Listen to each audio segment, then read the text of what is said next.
دەنگدان بە لیستی 222 یەکێتی نیشتیمانی کوردستان دەنگدانە بەڕاستی بە ژیان، دەنگدانە بە ئازادی، دەنگدانە بە موچە و قوتی خەڵکی. لەبەرەوەی ئێستا کە دەبینین حزبێک حاکمە لە کوردستان، ئەتوانم بڵێم بەڕاستی زۆر زۆر بە خراپی تەسەڕوفەکە لەگەڵ بەغدا.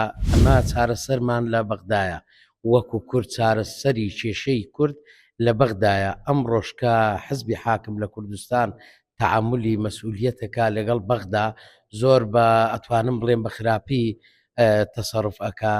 مەسەڵەن تەنانەت موچە کە مافی هەموو کەسێکە، ماف و ژیانی خەڵکە، ئەوان کە وابەستە کراینە بە ناردنی 120 ملیار دینار بۆ حکوومەتی بەغدا، تەنانەت ئەوەش وەکو خۆی جێبەجێ ناکەن بۆ ئەوەی بەغدا زوو پارە بنێرێ. زۆر جار مەسەڵەن بیانووی شتێک دێنەوە دەڵێن وەڵا ئەوڕۆ جومعەیە یان ئەوە تاسبینێ، تەنانەت بەڕاستی زۆر شتیش یعنی بوختان بە بەغدا ئەکەن.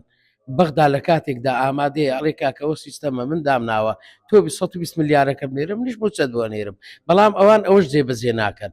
من هیوادارم خەڵکی کوردستان هەمووی دەنگدا بە لیستی 222 بۆ ئەوەی چارەسەری کێشەکانیان بکرێ لە بەغدا لە بنەڕەت چارەسەر بکرێ.